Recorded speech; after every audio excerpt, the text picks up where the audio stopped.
नमस्कार दोस्तों, स्वागत है आपका आपके अपने चैनल बॉलीवुड गॉसिप में। बॉलीवुड गॉसिप में आज बात उस एक्टर की जिसे फर्स्ट सुपरस्टार ऑफ इंडिया का दर्जा दिया गया।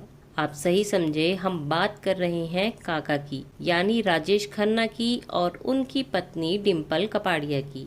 कैसे कामयाबी का नशा इंसान को तबाह कर देता है, ये आज हम इस पेशकश में जानेंगे। 27 मार्च 1973 राजेश खन्ना और डिम्पल की शादी हो गई। तब फिल्म बॉबी की शूटिंग भी पूरी नहीं हुई थी। डिम्पल को फिल्मों के ऑफर मिलने लगे थे, पर डिम्पल ने इनकार कर दिया क्योंकि राजेश खन्ना नहीं चाहते थे कि डिम्पल फिल्मों में काम करे। इसलिए तब डिम्पल की पहली फिल्म बॉबी ही उनकी आखिरी फिल्म लग रही थी। डिम्पल ने पूरी तरह से एक पत्नी की ड्यूटी निभानी शुरू कर दी थी। बहुत साल बाद डिम्पल ने एक इंटरव्यू में कहा था कि हमारे घर में खुशियाँ उसी दिन खत्म हो गई थी जिस दिन राजेश और मैंने शादी की थी।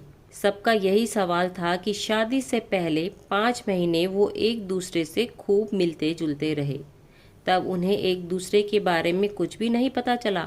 एक जर्नलिस्ट ने बताया था कि जिस तरह की शिकायतें राजेश को अंजू महेंद्रू से थी, उसी तरह की शिकायतें डिम्पल को राजेश से थी।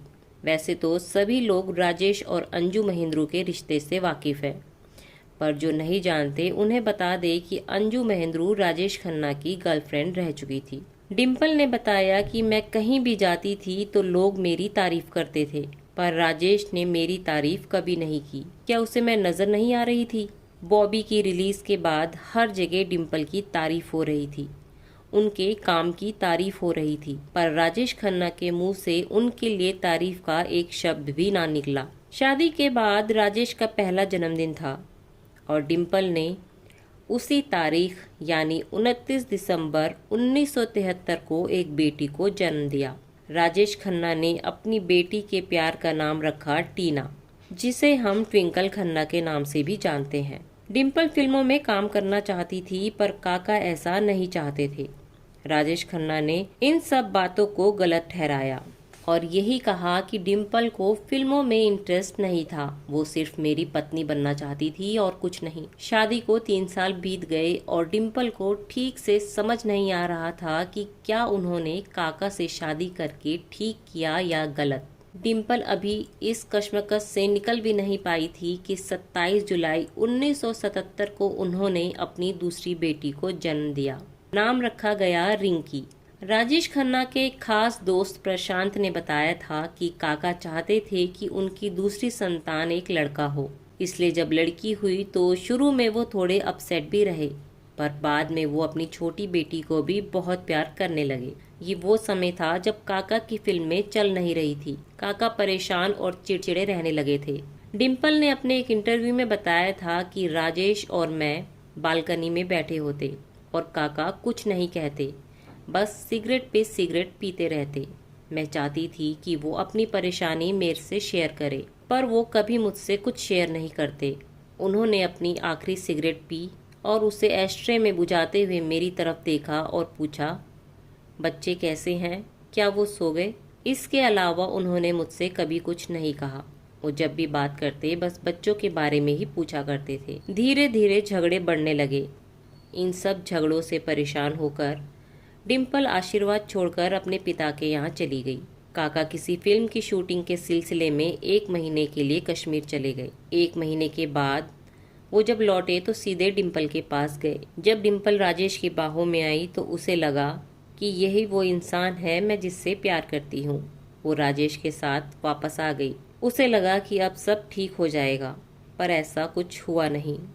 फिर से वही इंतज़ार और वही खामोशी। डिम्पल ने बताया था कि मैगजीन में मेरे बारे में कुछ न कुछ छपता रहता था, इसलिए लोग मुझे जान रहे थे, वरना मैं एक हाउसवाइफ, एक पत्नी और एक माँ होकर रह गई थी। काफी सालों बाद राजेश खन्ना ने एक इंटरव्यू में कहा था कि मैंने अपने आप को खुद में समेट लिया था। मैंने अपने आसपास एक दीवार खड़ी कर ली थी। मुझे डिम्पल से बातें शेयर करनी चाहिए थी। बहरहाल 1970 के दशक के अंत तक दोनों का रिश्ता खराब होता चला गया। डिम्पल ने एक इंटरव्यू में कहा था कि हमारी शादी महज एक तमाशा बनकर रह गई थी। राजेश को असल में मुमताज से शादी करनी चाहिए थी। वो उनके लिए एक बेहतर पार्टनर साबित होती। डिम्पल के पिता चुन्नी लाल कपाड़िया अक्सर मीडिया को खबरें देते रहते थे। उन्होंने कहा कि मेरी बेटी राखी की तरह स्ट्रांग नहीं है, वो अपने लिए स्टैंड नहीं ले पाती। चुन्नी लाल के इन बयानों पर राजेश खन्ना ने हमेशा चुप्पी साधी रही। उस वक्त वो अपनी पर्सनल और प्रोफेशनल लाइफ के बुरे दौर से गुजर रहे थे। इसी समय में राजेश खन्ना और टीना मुनीम ने पहली बार एक साथ एक फिल्म में काम किया। फिल्म का नाम था 50-50। इसके बाद दोनों सावन कुमार की फिल्म सौतन में साथ नजर आए।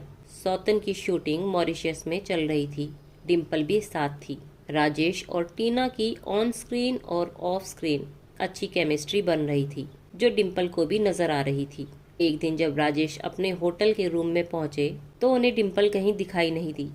उन्होंने डायरेक्टर सावन कुमार को बुलाया और पूछा कि डिम्पल कहाँ है। तब उन्होंने कहा कि वो इस बारे में कुछ नहीं जानते। तभी सावन कुमार की नज़र शीशे की तरफ गई।